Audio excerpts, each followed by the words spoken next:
सांस लेने में थोड़ी दिक्कत हो रही है अब।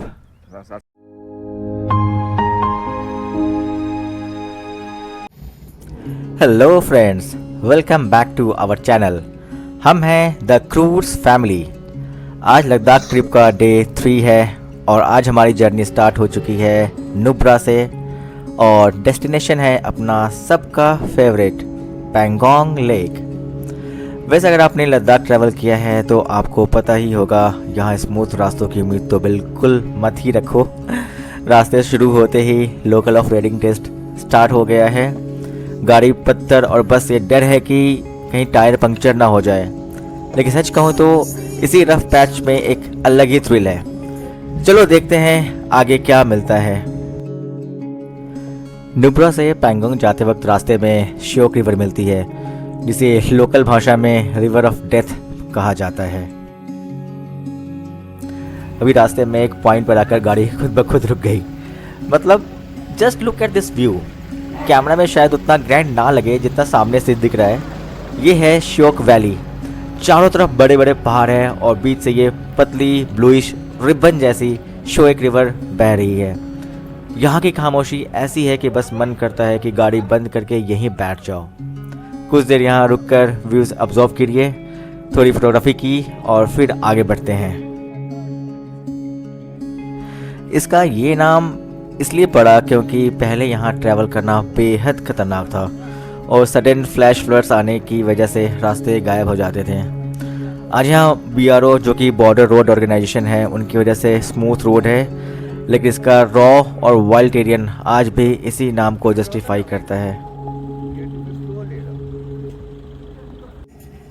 श्योक वैली और इसके आसपास के कुछ इलाके इतने आइसोलेटेड हैं कि ये 1962 और 1971 की वॉर के दौरान स्ट्रेटेजिक मोमेंट का मेन सेंटर थे। यहाँ के माउंटेन्स में जो खामोशी है वो ऐसी नहीं है कि यहाँ कुछ हुआ नहीं है। इन्हीं पहाड़ों के पीछे इंडिया और चाइना की लॉजिस्टिक मूवमेंट चलती रहती हैं और यहाँ के लोकल लोग जो कि बाल्टी कम्युनिटी के हैं, इंडिया के सबसे स्ट्रॉन्ग अनसीन फ्रंटलाइन सिक्योरिटी हैं। फ्रेंड्स, नुब्रा से पैंगोंग का रास्ता सीधा सीधा बिल्कुल भी नहीं है। ये एक ऐसी राइड है जहां गूगल मैप्स भी कई बार हाथ खड़े कर देती है। आज हम एक ऐसे रूट पर हैं जहां हर 2 किलोमीटर पर लैंडस्केप बदलता रहता है। सीट बेल्ट टाइट बांध लीजिए क्योंकि ये सफ़र आम रोड ट्रिप जैसा बिल्कुल भी नहीं है। चलते हुए काफ़ी टाइम हो चुका है हमें, सो अब हमने एक छोटा सा ब्रेक लिया है इस व्यू पॉइंट के पास। अच्छा है, इतने रग्ड रास्तों के बाद रास्ते में आने वाले छोटे छोटे ढाबे किसी 5 स्टार होटल से कम बिल्कुल भी नहीं लगते। यहाँ की वो गर्मा गर्म मैगी और अदरक वाली चाय, मतलब इस ठंड में इससे बेहतर कुछ हो सकता है क्या? आप खुद बताओ। वहीं यहाँ के लोकल लोगों से मिलना, उनकी मुस्कान देखना, ये सब सफ़र का सबसे खूबसूरत हिस्सा है जो आपको शहरी भाग दौड़ से बिल्कुल अलग दुनिया में लेके जाता है।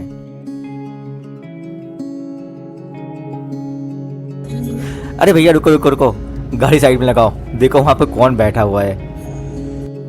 अरे वाह, हिमालयन मार्मोट, इतने क्यूट लगते हैं ये पास से। बच्चे कितने एक्साइटेड हो गए इनको देख के। ये ऐसे बाहर आके बैठे हैं जैसे फोटोज के लिए पोज दे रहे हों। वैसे आप अगर कभी लद्दाख आए होंगे ना तो नोटिस किया होगा, यहाँ पर BRO के साइन बोर्ड्स बड़े ही इंटरेस्टिंग होते हैं। जैसे अभी यहाँ के बोर्ड पर लिखा होता है एडवेंचर बिगिंस हियर, और सच मानो तो ये सिर्फ एक टैगलाइन नहीं, एक वार्निंग होती है हमारे लिए। हमारे ड्राइवर भैया अभी ना बड़े ही रोमांटिक मूड में लग रहे हैं आज तो। क्या बढ़िया बढ़िया लद्दाखी सॉन्ग्स चला रहे हैं। मतलब हमें ज़्यादा समझ तो नहीं आ रहा, पर वाइब पूरी आ रही है रास्ते की। अगर आपको ये सॉन्ग समझ में आ रहा हो ना तो प्लीज़ आप कमेंट बॉक्स में हमें बताएं, मुझे भी जानना है इनके बारे में। अभी तो फ़िलहाल हमें अच्छे रास्ते मिल रहे हैं, पर पीछे के रोड्स आपने देखे ही होंगे इस वीडियो में। यहाँ एसफेल्ट वाली स्मूथ सड़कें भूल जाएं, बहुत ही कम स्ट्रेच है वो। आपको मिलेंगे सिर्फ लूज ग्रेवल, पत्थर और कभी कभी अचानक से रास्ते पे पानी। अगर आपको ऑफ रोडिंग का शौक है ना तो ये आपके लिए हेवन है।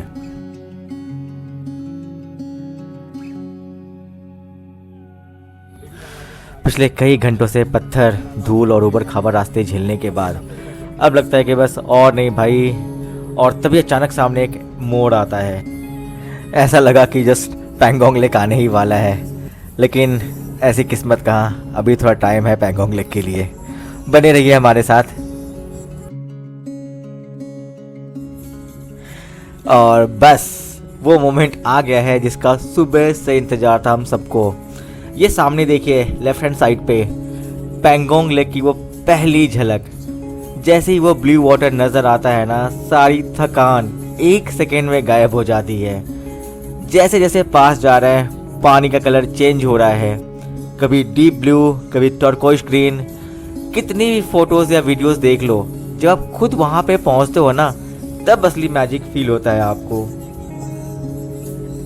एक ना आपको मैं इंटरेस्टिंग फैक्ट बता देता हूँ। पैंगोंग लेक है ना, इसका सिर्फ 30% हिस्सा ना इंडिया में है, बाकी 70% हिस्सा चाइना के कंट्रोल में है। इसके अलावा एक एंड्रूरिक लेक है, यानी इसका पानी खारा है, जबकि ये माउंटेन के बीच में है और समुंदर से बिल्कुल भी जुड़ा हुआ नहीं है।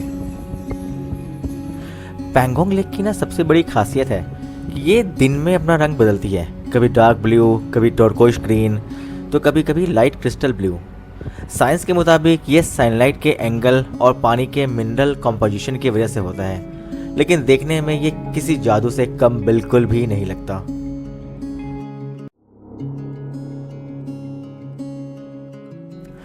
इतनी ऊंचाई पर होने के बावजूद भी पैंगोंग का पानी बिल्कुल ही खारा है। एक समय में, मतलब लाखों साल पहले, ये पूरा इलाका एक समंदर का हिस्सा था। जैसे जैसे हिमालय ऊपर उठता गया, पानी यहाँ फंस गया और इवेपोरेट होके खारा बन गया। आज हालात ये हैं कि इतना पानी होने के बावजूद भी यहाँ एक भी फिश या एक्वेटिक लाइफ जिंदा नहीं रह सकती, सिवाय कुछ छोटे माइक्रोस्कोपिक क्रिस्टल्स के। इतना खारा पानी होने के बावजूद, मतलब जब विंटर्स आते हैं ना, उस मौसम में जब टेम्परेचर -30 डिग्री से 40 डिग्री तक गिर जाता है, ये पूरा 134 किलोमीटर लंबा पैंगोंग लेक पूरी तरह जम जाता है। सर्दी के दिनों में इस बर्फ पर इतनी मोटी लेयर जम जाती है कि इस पर गाड़ियाँ कार तक चल सकती हैं, और इंडियन आर्मी यहाँ आइस स्केटिंग और विंटर पेट्रोलिंग करती है। ये देखो सब लोग चले गए आई लव पैंगोंग पर अपना फोटो खिंचवाने के लिए। पैंगोंग झील बाद में देखेंगे, फोटो पहले खिंचवाएंगे। फाइनली हम लेक के शोर पर पहुंचने ही वाले हैं। हम सब लोग काफ़ी ज़्यादा एक्साइटेड हैं, स्पेशली अगर मैं बताऊं पीयू एंड रियान, वो बहुत ही ज़्यादा एक्साइटेड हैं। वैसे काफ़ी ठंडी हवा चल रही है यहाँ पर, बट जो जोश है काफ़ी ज़्यादा हाई है। इनफैक्ट जब से यहाँ पे 3 इडियट मूवी की शूटिंग हुई है ना, यंगस्टर्स में पैंगोंग लेक का क्रेज़ काफ़ी ज़्यादा ही बढ़ गया है। और मैं आपको ये दिखाता हूँ पैंगोंग लेक का 360 डिग्री व्यू। मैं अभी तो देख रहा हूँ, बट आप भी देखिए इसको, बड़ा ही मज़ा आएगा।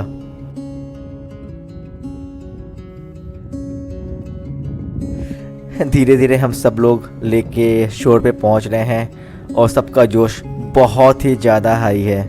बहुत अच्छा व्यू है यहाँ पे आके, कैमरे में ज़्यादा जस्टिफाई नहीं हो रहा, बट आप खुद यहाँ पे आके इस चीज़ को फील कर सकते हैं। और आगे बढ़ते ही सबसे पहली नज़र पड़ी वहाँ लहरा रहे अपने इंडियन फ्लैग पर। यहाँ इस एल्टीट्यूड पर तिरंगा देखकर एक अलग ही गूज़बम्प आ जाता है। हर एक इंडियन का ख्वाब होता है कि एक्सट्रीम बॉर्डर इलाके में तिरंगा दिख जाए, फिर तो जोश का मीटर इतना हाई कि पूछिए ही मत।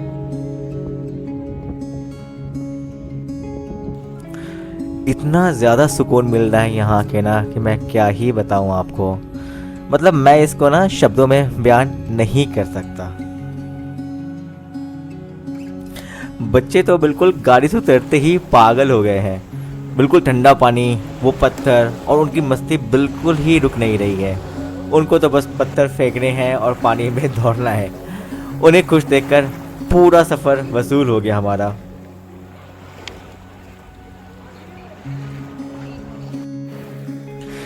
पैंगोंग लेक आके ना ऐसा लग रहा है जैसे अलग ही दुनिया में आ गए हों।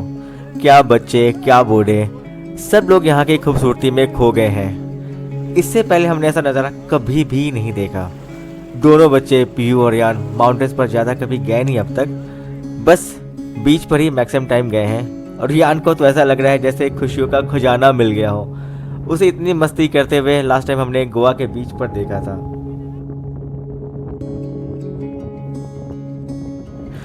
फैमिली के साथ स्पेंड किया हुआ ये खूबसूरत पल हमेशा हमारे साथ रहेगा। फाइनली अब मैं कह सकता हूँ कि लद्दाख ट्रिप का पैसा वसूल हुआ। अब सूरज ढलने लगा है और ठंड भी काफ़ी बढ़ गई है और अब वापस निकलने का टाइम हो गया यहाँ से। नुब्रा से पैंगोंग का ये सफ़र थोड़ा लंबा और थकाने वाला ज़रूर था, लेकिन एंड रिजल्ट ने सब कुछ वर्थ बना दिया। अगर आप भी लद्दाख प्लान कर रहे हो तो ये रूट अपनी लिस्ट में ज़रूर रखना। बाकी वीडियो अगर पसंद आई हो तो लाइक कर देना और चैनल को प्लीज़ सब्सक्राइब कर लेना अगर अभी तक नहीं किया है तो। अब हम लोग पैंगोंग से निकल रहे हैं। रास्ते में चांगला होते हुए हम लेह की तरफ बढ़ेंगे। चांगला में कैसा मौसम है मैं आपको आगे दिखाता हूँ, बने रहिए हमारे साथ। पैंगोंग से लेह की तरफ जाते हुए अब हमारी गाड़ी पहुँच चुकी है चांगला पास पे। समुद्र तल से इतनी ऊंचाई अप्रॉक्स 17,000 प्लस फीट पर सांस लेना मुश्किल हो जाता है, लेकिन यहाँ की ज़मीन पर काम करने वाले लेबरर्स और आर्मी के जवानों के फेफड़े इस पतली हवा के आदी हो चुके हैं। यहाँ का ऑक्सीजन लेवल सी लेवल का सिर्फ 50% रह जाता है। इमेजिन कीजिए इस सिचुएशन को। पापा बोल रहे हैं कि चांगला पास पर रुकते हैं। इवन दो ऑक्सीजन की कमी है पर सही भी है, फिर पता नहीं कब आना हो ना आना हो। मतलब हम सब लोग थक तो गए हैं, लेकिन रुक के चांगला को एंजॉय करना बनता तो है एक बार। देखते हैं यहाँ पर रुक के कैसा मौसम है। सांस लेने में थोड़ी दिक्कत तो आ रही है, मैं ज़्यादा नहीं रुकूंगा, चलते हैं वापस। थैंक यू फ्रेंड्स, मिलते हैं नेक्स्ट वीडियो में। तब तक के लिए take care and bye bye.